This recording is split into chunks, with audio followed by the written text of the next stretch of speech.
Hello friends and welcome back. So in this session we will learn how we can change the instance type of an AWS EC2 machine. Okay, so before that let me explain you what is instance type, how we can check the instance type and the corresponding resources of that particular instance.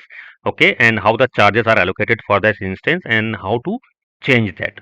Okay, so now if I go to my AWS console, okay, so here we see whatever the machines that we have. Okay, we can see in the EC2 dashboard. Okay, so if you are not aware about that one, how to go to there, or maybe you are a beginner or a new person on the AWS cloud, so let me show you. So when you land up on this particular screen, okay, so you can just go to the EC2. Okay, you can search here EC2. Okay, click on the EC2, and then you will end up on the EC2 page where you can click on the instances. Okay, and when you click on the instances, then you can see all the EC2 instance machines that you have created in your account. Okay, and particular region wherever you are working. Right.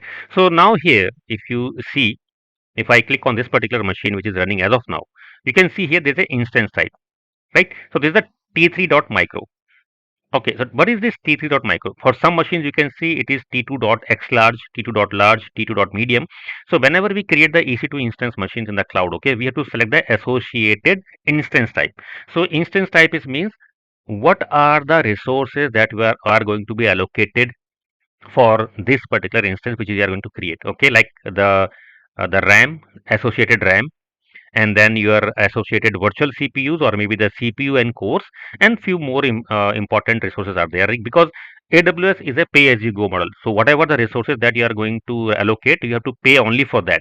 So based on your requirement, okay, what is your physical resource requirement for RAM, CPU, cores, based on that, whenever you create the machine, you select the instance type. So let me quickly show you. You can click on the launch instances. Okay, so whenever you click on launch instance and whenever you are going to create any of the virtual machine, okay, like suppose that let me give a name demo. Okay, and here let me select the Red Hat. Okay, and if you scroll down here, okay, you have to select the instance type. So if you see here instance type, by default selected is the T3.micro, which is free tier eligible, because AWS provide you some free tier services which you can access for a 12 month of a period of a time without any charges. So T3.micro instance we can create without any free of charges for a year of a time. So if you see here, there it has two virtual CPU and 1 gig of memory. Okay, so this is the important configuration. What is the memory that you need for your machine as per your requirement, and then how much CPU requirement do you have? So by default, T3.micro instance type is having two virtual CPU, which is having 1 GB of memory. And if you see here, it will show you the charge as well. If you are going to use it for on-demand Windows machine, then what is the charge for that one? Okay, based on the OS that you are going to select, and if you are going on the Linux-based machine, what is the charge for that one? So you can see charge here as well.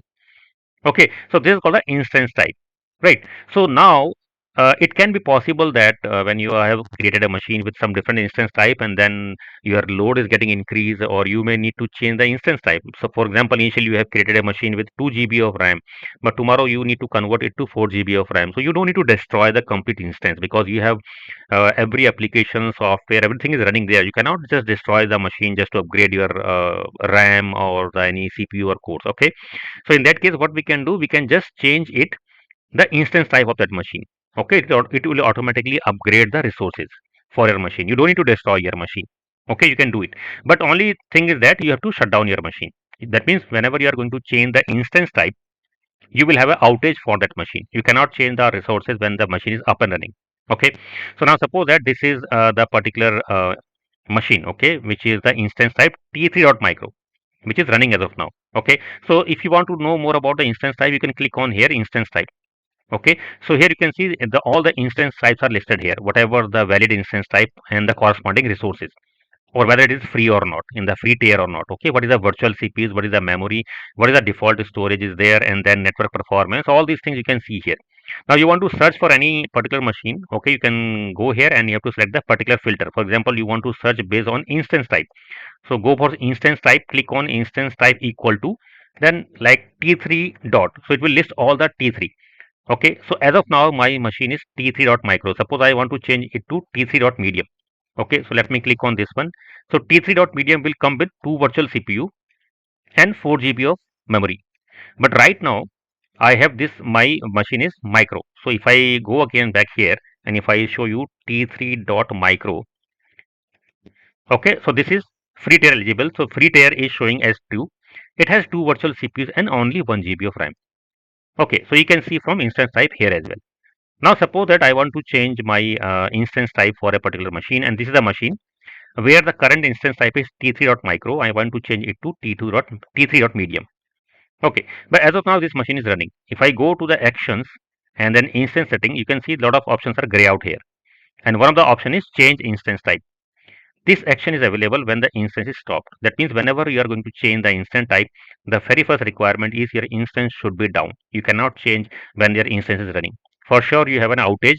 But this outage will be a very for short duration. Okay, around for few minutes of a time. Okay, till your machine is going to be down and then instance is going to be changed.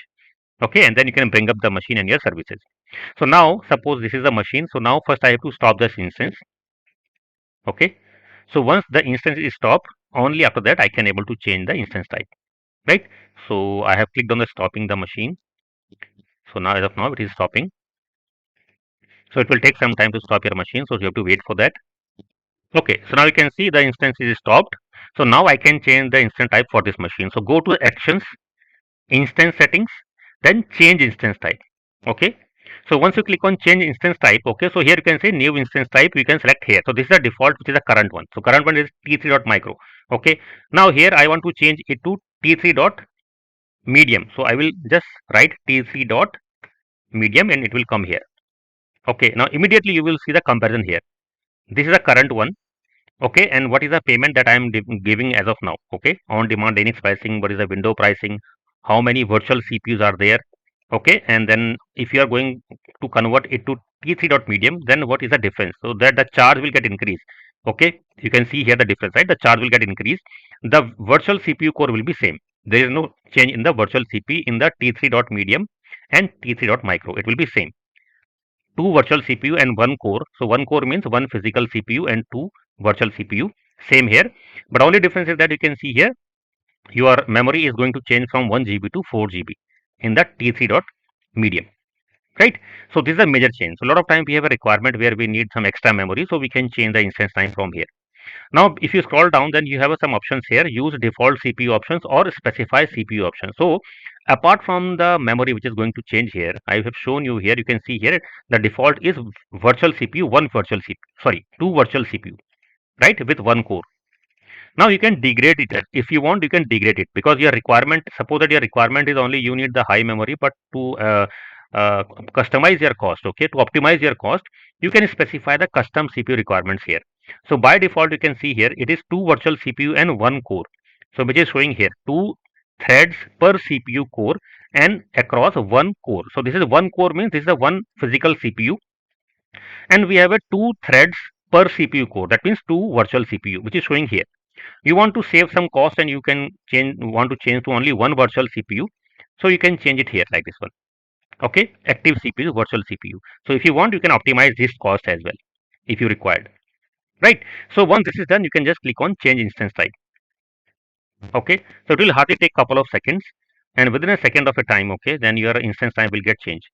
Okay, now you can, if I refresh my screen, so now this is t3.micro. Now you can see this is changed now t3.medium. Okay, so that means I have successfully changed my instance type from t3.micro to t3.medium.